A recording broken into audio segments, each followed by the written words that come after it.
Alleged the picture you painted now, I think looking at all of those places that have been touched or hit by these people, I'm trying to bring us into those three categories you just talked about now. The Boko Haram, the armed robbers, as well as maybe the fifth columnist.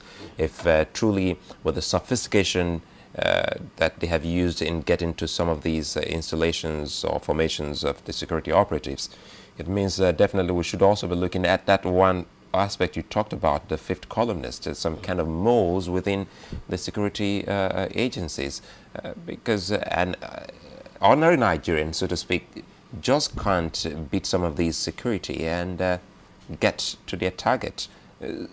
How well have they, from the way we have seen so far, taken it from 20th January till this very moment, do you think that they have been trying to look within themselves, inwards, to see what they can find or bring out? Well, you know, if you really have no idea what you have no idea of your direction, any direction you take to go is you think will take you to their destination. So really they have no idea. And you go through all the records, one seminar after the other, one symposium after the other on security. I remember a very comprehensive one we had, September 28th to 30th at the NIPS, Kuru, Nigerian Policy and Strategic Studies School. This year? Yes, very comprehensive communique. All the eggheads who know, who pretend to know security are there. The retired IGs, everybody who is somebody in security, they are there. But that is just one.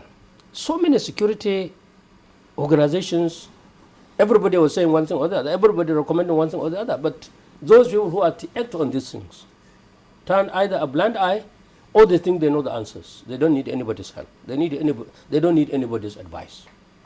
Therefore, what they were doing, some people are making, let me say, some people are cashing in on these things. All pretenders to security knowledge and expertise out of opportunism are now appearing, saying a lot of things they really don't know about. They don't know anything about. But they are believed. There is another section of them who want to connect with international imperialist agencies, so they can be recognized, so they can be made consultants, so they can travel, get so people are making it's like a business for some people now. Of course, it's business for some people. Other people, our misfortune is other people's fortune. Some people are really making it out of this. So when you start diverting attention, oh, it's Al Qaeda, oh, it's Al Shabash from Somalia, oh, Al Qaeda, Al Maghreb, all this is digression. Really? Absolutely, it's digression. Why? First of all, you look at the cultural situation. There are things that really don't add up. Okay. First of all, what is so-called Al Qaeda Al Maghreb? 20 years ago, before our own crisis here, was MK Abiola's election. Similar election took place in Algeria. American president and people like that said over their dead body because a party called Islamic Salvation Front won the election and said they will not take power.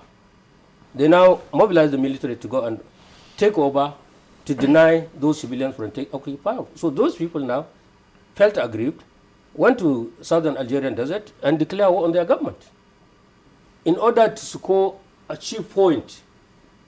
Later, when Al-Qaeda became something else with Bin Laden in Afghanistan and so on, they quickly say it's Al-Qaeda. Actually, people are fighting to liberate Algeria. That's all. Because a friend of your friend is your friend, a friend of your friend is your friend, enemy of your friend is your enemy, and so on. So these people are now, because when they are chased from Algeria, they enter Mali, they enter Mauritania, and so on and so on. And that's what we have domesticated, we have institutionalized and called Algeria or whatever Al-Qaeda. But if you really understand what Al-Qaeda is all about, these people are holed up in Afghanistan and a bit of northern Pakistan, western Pakistan, northwestern territory. They are struggling for their life. The entire NATO forces have been fighting them to a standstill. Forget about Bin Laden hanging around in Pakistan itself. At the end of the day, killed him. Okay, that's what it is. When they are talking of Shabash, Al-Shabash, This is a country called Somalia, a very strong country militarily. Once Siad Barre was the last president. They have their, just like Nigeria set up, any other country set up, airports, navy, and so on and so forth. Internal contradictions, what you now call in Nigeria tribalism. They call it clan there. Fought each other to a standstill, and the government is integrated. No government up to this day. Those Air Force people there, those Navy people, those Army people were the ones settling it among themselves on tribal line. Outsiders who don't understand, who are not interested in understanding, say that they are getting funding from somewhere. They are being trained from somewhere. They are Army people, Navy people. The Navy people are the ones who are now pirates, who are hijacking those ships, going to Black Sea, Red Sea, and the Indian Ocean. So what about in our own case? So in our own case, we are diverting the whole thing. If you really want to understand it, this crisis is northeastern Nigerian crisis. What happened to Lake Chad? Lake Chad is a very big lake, one of the biggest lakes in the world. Millions and millions of people were feeding out of that lake, either through what you call Padama farming now, fishing, and local transport. It is the center or corner of 4 countries. You have Chad there, you have Cameroon here, you have Nigeria here, you have Niger there. These people, all their lives, civilization, Kanem Borno civilization also, they evolve around that area. Suddenly, in the name of civilization, our river basins commissions decided to put dam over every river they can find in Nigeria. Any water that is running, put a dam. Therefore, Nigeria starves Lake Chad from getting water. The only water that comes into Lake Chad now, reasonable enough to maintain what used to be called a lake, is Shari Ubangi from Central African Republic. Komadi Jobe, Komadi Ghana, Yadesaram rivers from Nigeria, they are not taking anything there because they are damped. Therefore, what used to be Lake Chad 30 years ago has now gone down to 25% of what it used to be. From Monguno, you can now travel almost 30 kilometers into, if not because there is no road, into what used to be water. Nigeria, Chad have no common border, land border. The 97 kilometers Nigerian Chad border was water. You cannot see it. It's just like to draw a line in the Atlantic Ocean and say, this is this country, this one, these are territorial waters.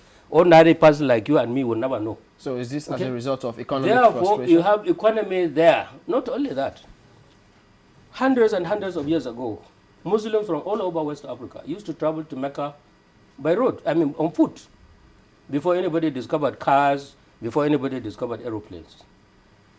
That stretch of land from northern Nigeria through Chad to Sudan was littered by people of West African origin, especially Nigerians. Check Sudanese history. Back in 1956, when Sudan became independent, Ibrahim Khalil, the first prime minister, was of Nigerian origin. 20 years ago, there are 5 million people who are claiming to be Nigerian ancestry in Sudan. There are problems now in Kordofan South, Darfur North, Darfur South. They are fighting their government. Nigeria is, under United Nations, is helping to bring peace, like economical we did in Liberia and Sierra Leone. Those people are not happy with Nigerian connection. They ambushed Nigerian soldiers there. Twice. I think the last one was about 3 months ago. On one occasion, killed 9 Nigerian soldiers. Another one, I can't remember the number now. These are people who speak the same language everybody is speaking in that part of Nigeria.